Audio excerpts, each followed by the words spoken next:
In this video, I'm going to teach you how to shift without putting weight and pressure on your neck. In the video below, I already established, or tried to establish rather, that we don't want to hold the violin with our neck. We want to support the violin here. So my neck is free and I make a big sound with a lot of weight from my arm. Right? And so many people hold the violin with their neck, and so they don't want to put down weight with their bow, and that's why their bow jumps and bounces around. It's also why it's a floaty, flautando, float bow instead of like a strong sound. So you want to look at that in the description if you haven't already seen or understood why I'm saying we support the violin with our arm. We have a little bit of weight here with the chin, but the next question though is how do we shift? So that's what I'm going to show you how we shift. First of all, when we shift up like this, I'm going to lift the violin. So my finger's actually shifting down. So the way that we shift without holding the violin with our neck is we lift the violin.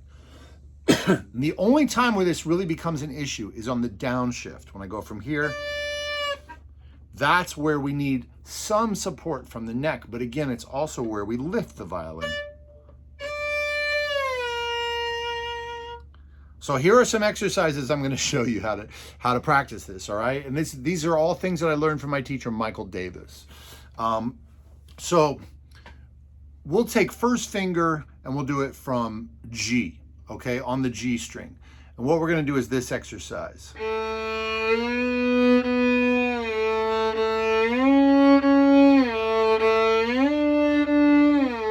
we're going to keep going all the way up to A, right? And as you're doing this exercise, you want to support the violin here. The flesh of the thumb is sort of under the violin a little bit. And this is just stabilizing. We're not gripping.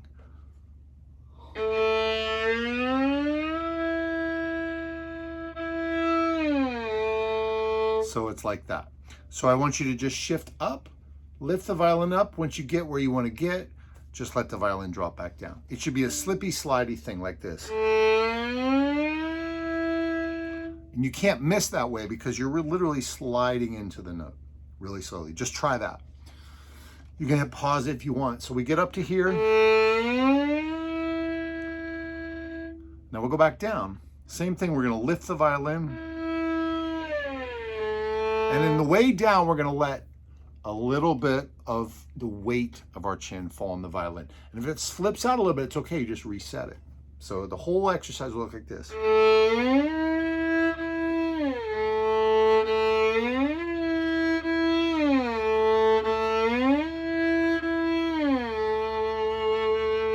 Just try that.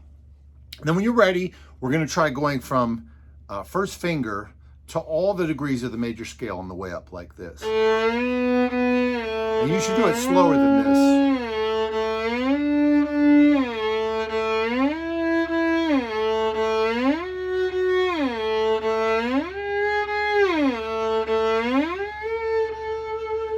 So hit pause, try that if you want. And then when you're ready, we're going to go down.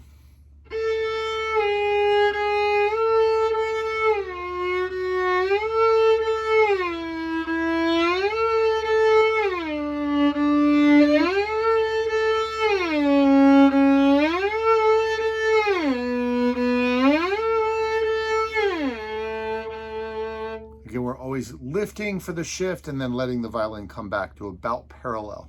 Feeling free to reset the violin when we need to, having it be already at least parallel, preferably a little bit raised, because this also gravity pulls the weight of the violin into your neck. So try that if you want.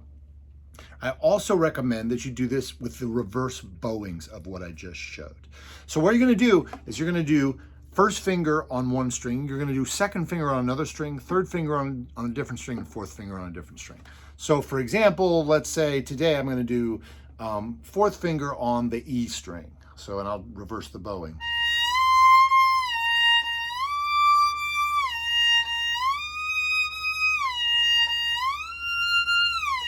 etc., etc., etc. Then we get all the way up to here.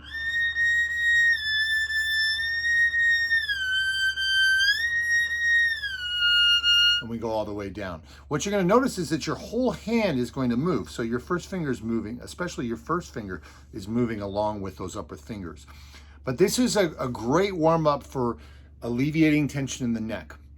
Now there's 2 more exercises that I'll show you that you can get into to practice shifting this way, and it's gonna feel different.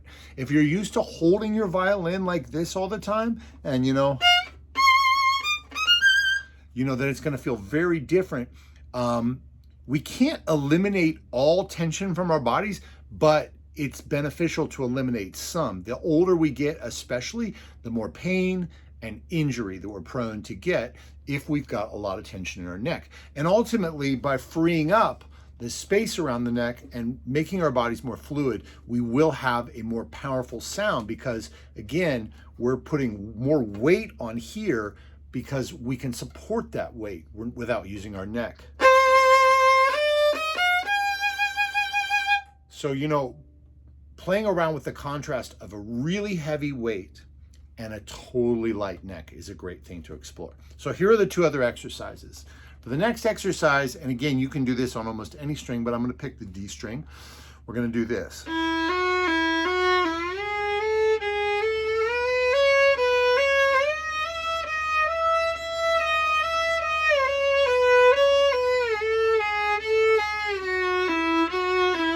So the same mechanics as before are at play, but now we're introducing more finger motions.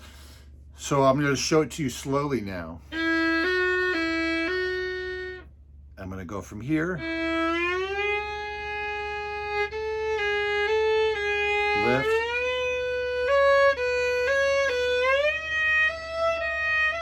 So just try that one. Hit pause and try it if you want. I'll show it one more time.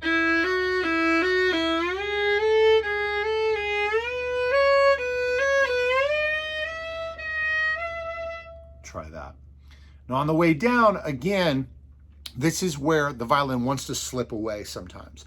So we still want to lift for our shifts, but we want to allow just a little bit of weight and the folds of our skin to kind of, nuzzle against the violin. You can lean on a little bit if you need to that way, but we want to try to do all that without tensing up our neck.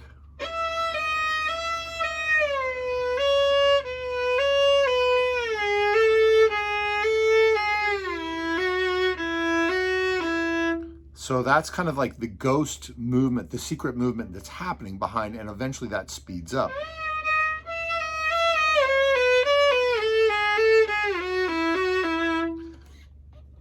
So you just try it. I'll show it to you one more time.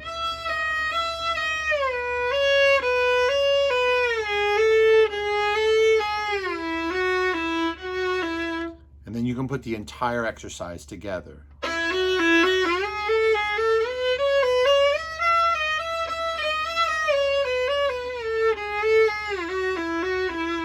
Okay, so now there's one other exercise I'm going to show you, and this involves any arpeggio. Same thing applies with the arpeggio. So I'll take the A major arpeggio coming from the first finger because I think it's easier to be shifting from our first finger. So you'll notice, lift, bring the violin down, lift, slippy slidey,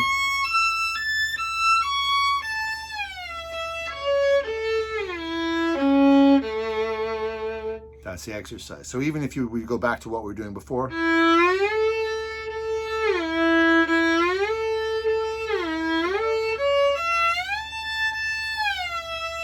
those are essentially the shifts that are happening.